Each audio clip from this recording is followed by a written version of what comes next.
Que représente réellement ce soutien militaire?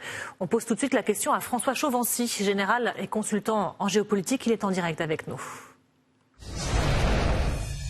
Bonsoir et merci d'être avec nous ce soir sur RT France. Est-ce que ces livraisons d'armes sont conséquentes et qu'est-ce qu'elles disent de la tournure que va prendre le conflit selon vous? Je crois que la problématique est la suivante. Est-ce que ces armes arriveront à temps pour éviter une offensive plus importante de la Russie? Si ces armes arrivent à temps et sont bien apportées aux destinataires, il est certain que ça va apporter un changement sur le terrain, que le temps gagné aujourd'hui par la résistance ukrainienne permettra à cette résistance ukrainienne peut-être effectivement de mettre en échec l'offensive russe. Mais concernant l'Allemagne, on parle d'un revirement politique aussi. Vous parlez de revirement politique dans quel domaine? Cette livraison d'armes à l'Ukraine.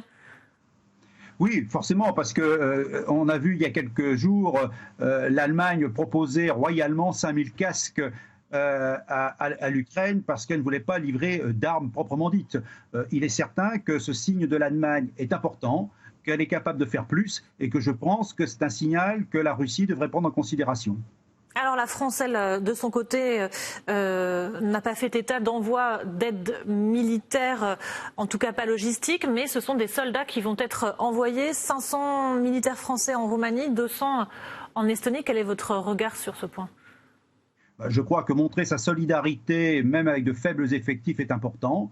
Je rappelle quand même que ces soldats sont déployés dans des États de l'OTAN, qui n'ont pas pour mission d'intervenir en Ukraine, qu'ils sont dans un état effectivement pour assurer la protection de l'Union européenne et de l'OTAN, mais que aussi ces forces sont intégrées dans les forces de l'OTAN déjà déployées.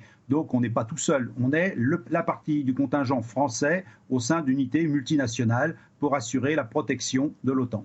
Emmanuel Macron a déclaré tout à l'heure que la guerre durera, ce sont ses termes. Comment est-ce que vous voyez l'évolution des choses après, donc on vient d'en parler, cette annonce aussi un peu partout en Europe d'envoi d'aide militaire très concrète?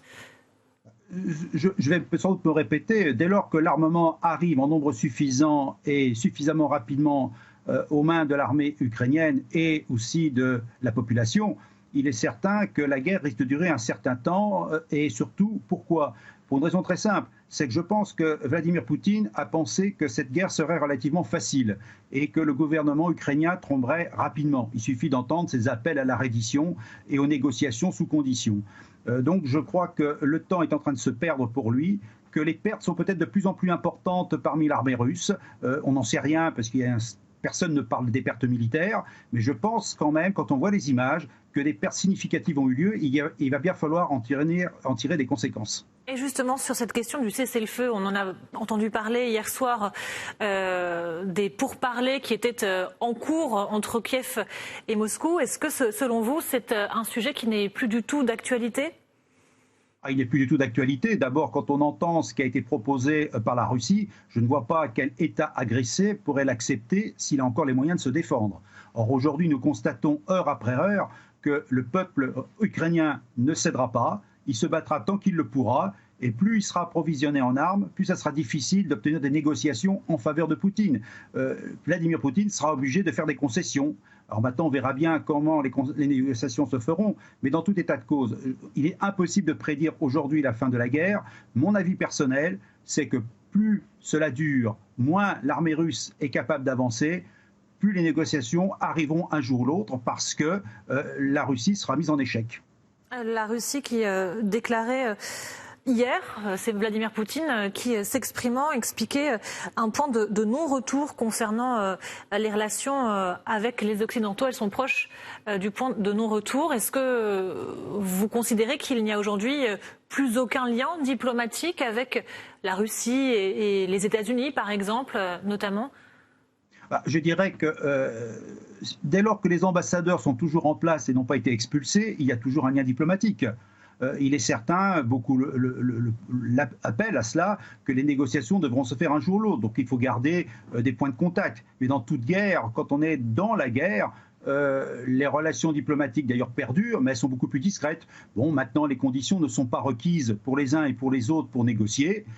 Il faut que les ponts demeurent. C'est le rôle des ambassadeurs dans les différents pays. Ils ne sont pas expulsés ni les uns ni les autres, donc le lien existe. Maintenant, tout dépendra de la tournure des opérations sur le terrain qui contraindront les uns ou les autres à négocier en fonction de leurs intérêts. Et toujours sur ce terrain diplomatique, si on peut dire, on a entendu tout à l'heure le président Zelensky appeler l'ONU à priver la Russie de son vote au Conseil de sécurité. Est-ce que c'est quelque chose qui est envisageable ? Non. Malheureusement, je ne cherche pas à défendre ni les uns ni les autres. Je crains quand même que M. Zelensky, par certains aspects, n'est pas forcément au courant du détail du fonctionnement de certaines organisations. En l'occurrence, je n'ai jamais entendu dire, jamais lu nulle part, qu'il était possible de retirer le droit de veto à un quelconque membre permanent du Conseil de sécurité. Donc je pense qu'il ne faut pas s'aventurer dans des propositions qui ne tiennent pas la route.